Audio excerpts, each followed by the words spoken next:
దేని విషయంలో కూడా అసంతృప్తి అనేది మన జీవితంలోకి రానివద్దు. ఏం కలిగి ఉన్నామో అది ఆయన వల్ల కలిగి ఉన్నాం. ఆయనకు తెలియకుండా నాకేం సంభవించట్లేదు, నాకు సంభవించేది ఆయనకు తెలియకుండా ఉండట్లేదు. 139 గీతలు చెప్పాడు, నువ్వు లేచుట పరుండుట నీ నడక పడక నేను అన్ని ఎరిగినాను అంటాడు దేవుడు.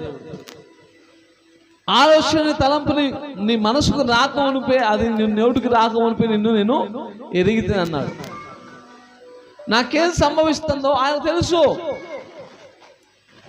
నా దేవుడు చూస్తూ ఊరుకునేది వాడు కాదు.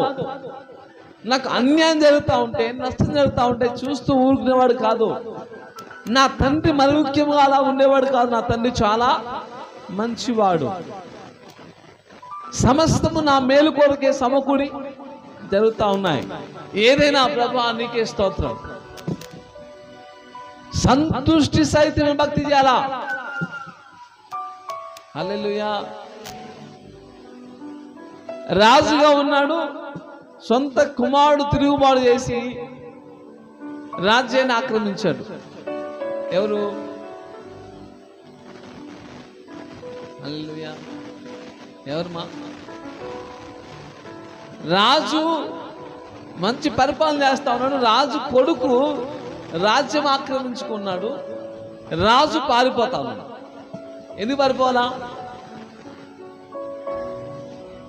ఎవరా రాజు? ఎందుకు పారిపోతున్నాడు? కొడుకును కొట్టి చంపేలేడా? చంపగలడు, కానీ నా దేవుడి సెలవు లేకుండా, చిత్తం లేకుండా ఏమి జరగదు అని నమ్మిన వ్యక్తి కాబట్టి ఆయన ఏం చేస్తున్నాడు? సైలెంట్గా వెళ్ళిపోతున్నాడు. వెళ్ళిపోతామంటే దాంట్లో ఒక వ్యక్తి వచ్చాడు. ఆయన ఏం చేస్తున్నాడు? దూషిస్తా ఉన్నాడు. రైసలా హల్లెలూయా. సిమ్యోను వాడు పోతే పోనిలే, యెహోవా సెలవు లేకుండానే వాడిని దూషిస్తున్నాడా? దూషించని అన్నాడు. స్తోత్రం. ఈ దావీదు పక్కన 400 మంది ఉన్నారు పక్కన ఆయనది. వాళ్ళు అంటున్నారు, వాళ్ళ కోపం వస్తూ ఉంది, మేము వెళ్ళి నువ్వు సెలవుని వాళ్ళని చంపేసి వస్తావు అంటున్నారు. హల్లెలూయా. యెహోవా సెలవు లేకుండా వాడు దూషిస్తున్నాడు. సిమి అంటాడు, దూషిపోవడం ఆయన చిత్తమైతే కానీ అన్నాడు. స్తోత్రం. ఈరోజు మనం ఏం కలిగి ఉన్నామో అది ఆయనకు తెలుసు. ఆయన కృప లేకుండా మనం ఏది కలిగిలేము. ఉన్నది కూడా ఆయన వల్లనే కలిగింది. ఆయన లేకుండా ఏది కలగదు. మనం ఎప్పుడు కూడా సంతృప్తిగా భక్తి చేస్తున్నాం అనుకో, అక్కడ అపవాదికి చోటు దొరకదు. ఎక్కడ అసంతృప్తి ఉంటుందో అక్కడ అపవాది పనిచేస్తుంది. హల్లెలూయా. కుటుంబాలు కూలిపోవాలన్నా, రాజ్యాలు విడిపోవాలన్నా, సంఘాలు కూలిపోవాలన్నా ఏముండాలా? అసంతృప్తే. హల్లెలూయా.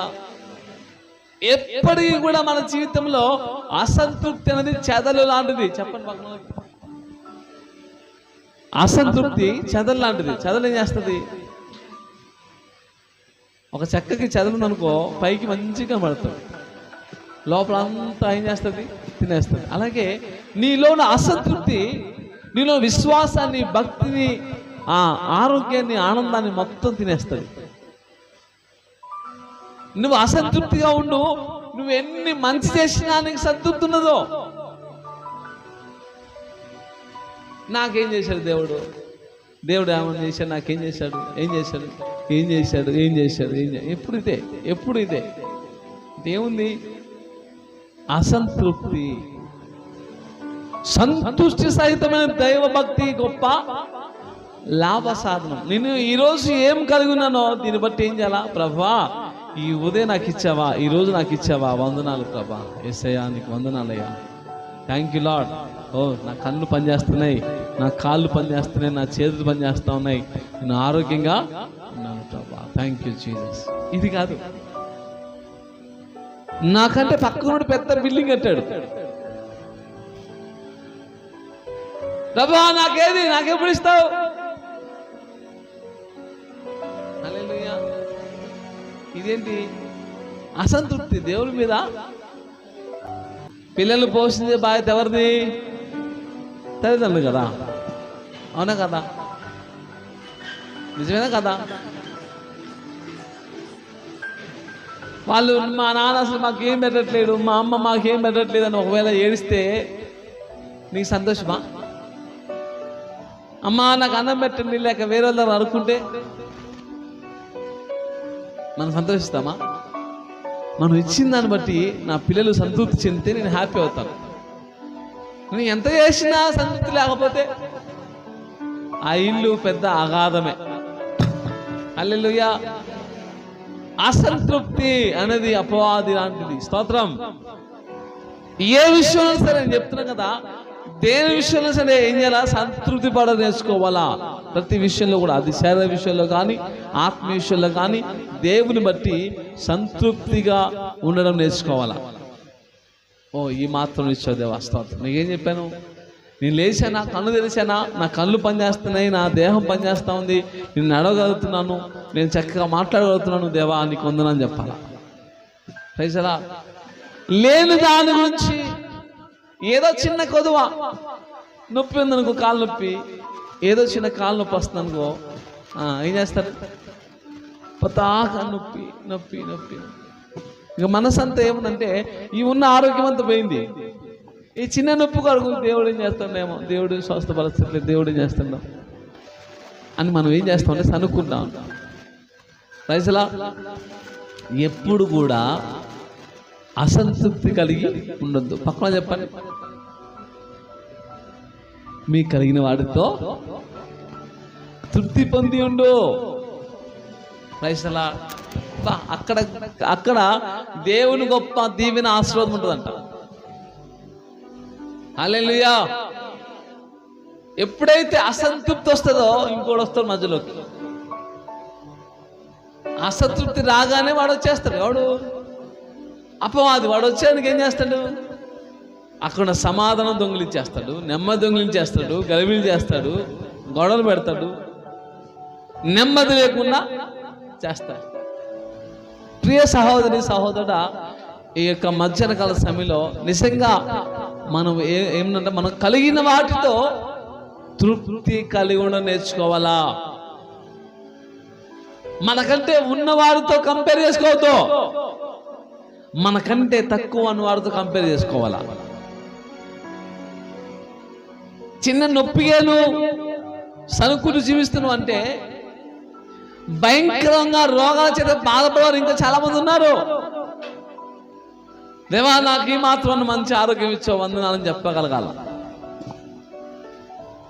కొంతమంది తినటానికి ఆహారం లేక మట్టిని, ఒక దేశంలో మట్టిని కలుపుకొని తింటున్నారు. ఈరోజు మనకు కొంచెం టేస్ట్ తప్పిందనుకో ఇస్తూ కొడతాం. రైజులా ఏం తక్కువైందనుకో మనం దేవుడి మీద సరడం మొదలు పెడతాం. హల్లెలూయా. మనం ఏం కలిగి ఉన్నామో దాని విషయంలో ఏం చేయాలంట?